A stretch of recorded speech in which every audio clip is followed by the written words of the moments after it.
ഓരോ ചായക്ക് പിന്നിലും ഒരുപാട് കഥകൾ പറയാനുണ്ടാകും.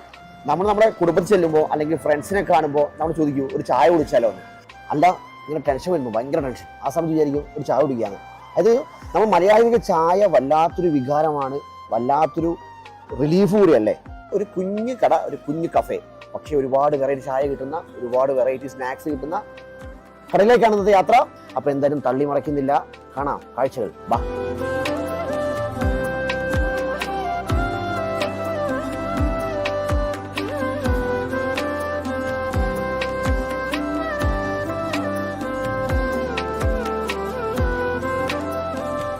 സാദാ സുലൈമാനി, മുഹമ്മദ് സുലൈമാനി, ഇത് ബൂസ്റ്റി, അതുപോലെ തന്നെ സാദാ കോഫി, ഇങ്ങനെ വെറൈറ്റി കുറേ ഐറ്റംസ് ഉണ്ട്.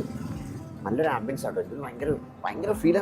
കാരണം വൈകുന്നേരം വന്ന് ഇരിക്കുമ്പം നല്ല കാറ്റും കൊണ്ട് ചെറിയൊരു മഴക്കോള് കാണുന്നുണ്ട്. അവിടെ ഇങ്ങനെ ഇരുന്നിട്ട് ചെറിയ പാട്ടും കേട്ട് ഇങ്ങനെ ചായ കുടിച്ചിരിക്കുക.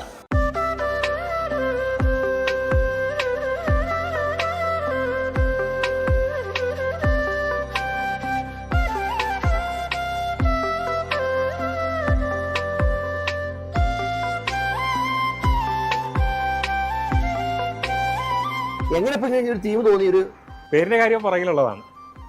നിൽക്കുന്ന ഒരു വലിയ മരം, പാല, യക്ഷിപ്പാല. ശരിക്കും നമ്മൾ ഈ ലാൻഡ് വാങ്ങിക്കുന്ന സമയത്ത് ആ ഒരു പാല മാത്രമേ ഉള്ളൂ. അപ്പൊ ആദ്യം ഒരു കട്ട് ചെയ്യാന്നൊരു പ്ലാൻ ഉണ്ടായിരുന്നു.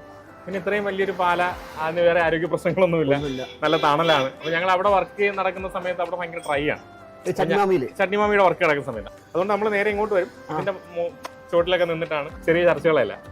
അങ്ങനെയാണ് പിന്നെ ഞങ്ങൾ പിന്നെ ആ മരം ചായ കഫേ എന്നിലോട്ട് വരികയും പിന്നെ അത് കഴിഞ്ഞിട്ട് ചായ, സ്നാക്സ്, അങ്ങനെ ഒരു സ്പേസ് ആയിട്ട് ആലോചിക്കുകയൊക്കെ ചെയ്തു. ഇതൊരു വൈകിട്ടത്തെ ഈവനിങ് ഒരു കോംബോ ആണ് ഞങ്ങളുടെ.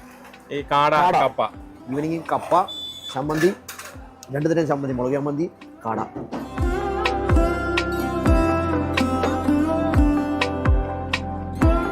ഇതെന്താ ഐറ്റം? ഇത് സാധാ എഗ്ഗല്ലേ? ഇത് ചിരിമുട്ട. ആ ചിരിച്ചോണ്ടിരിക്കുക അല്ലേ? ഞാൻ കുറെ റീലിൽ കണ്ടു, റോബോട്ട് വന്ന് ഉദ്ഘാടനം ചെയ്തു. അങ്ങനെ ഒരു ഐഡിയ തോന്നി?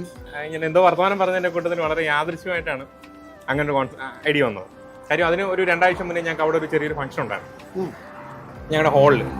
അപ്പം അത് കുട്ടികളുടെ ആയിരുന്നു. അപ്പം അന്ന് ആ ഫംഗ്ഷന് ഈ കുട്ടികളെ വെൽക്കം ചെയ്യാൻ നിന്നതെന്ന് പറയുന്നത് റോബോട്ടാണ്. അങ്ങനെയാണ് നമുക്ക് ശരിക്കും ആ ഒരു ത്രെഡ് കിട്ടുന്നത്. ഇന്ത്യയിൽ ആദ്യമായിട്ടാണ് ഒരു കഫേ റോബോട്ട് ഇനാഗുറേറ്റ് ചെയ്യുന്നത്.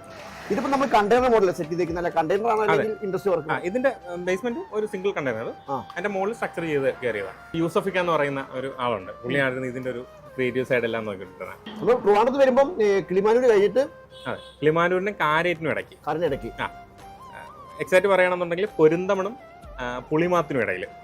എത്ര ഐറ്റംസ് ഉണ്ടാവും സ്നാക്സ്? റൊട്ടേറ്റ് ചെയ്തോണ്ടിരിക്കും. എന്നാലും ഒരു ഈവനിങ് ഒരു 12 to 15 ഐറ്റം ഉണ്ടാവും. പിന്നെ ബർഗർ, മോമോസ്, ഈ പറയുന്ന സാൻഡ്വിച്ച്, പോക്കറ്റ് ഷവർമ, അത്തരത്തിലുള്ള സാധനങ്ങളെല്ലാം വേറെ ഉണ്ട്. അത് ഇതിലുള്ളതല്ല.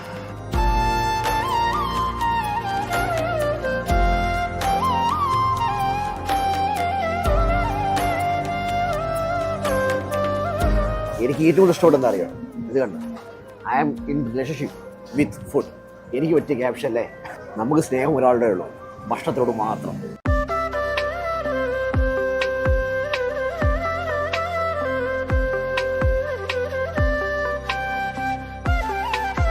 ഇത് ബ്രൗണി. ഇതാണ് ബ്രൗണി.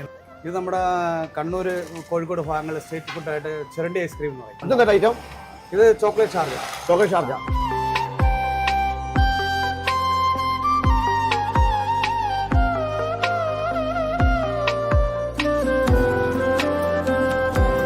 അത് മലയാളികൾക്ക് ടെൻഷൻ വരുമ്പോഴും സന്തോഷം വരുമ്പോഴും എപ്പോൾ നോക്കിയാലും ചായ കുടി അതൊരു വികാരമാണ്. അപ്പൊ അങ്ങനെ ചായ കുടിക്കാൻ താല്പര്യമുള്ള മലയാളികൾക്ക് വേണ്ടി ഇതാ ഇവിടെ ഒരു ചട്നിമാമിയുടെ തന്നെ ഒരു ഫ്രാഞ്ചൈസി, ഒരു കട, പുതിയ പേര് തുടങ്ങിയിട്ടുണ്ട്. നമ്മുടെ സ്വന്തം മരം ചായ് കഫേ. വന്നാൽ നല്ല ചായയും കുടിച്ച് കഥയും പറഞ്ഞ് റിലാക്സ് ചെയ്ത് പോവാം. തൽക്കാലം ഞങ്ങൾ വിട്ടേക്കുന്നു. അടുത്ത സ്ഥലത്ത് വീണ്ടും കാണാം. തൽക്കാലം പോട്ടെ. ബൈ.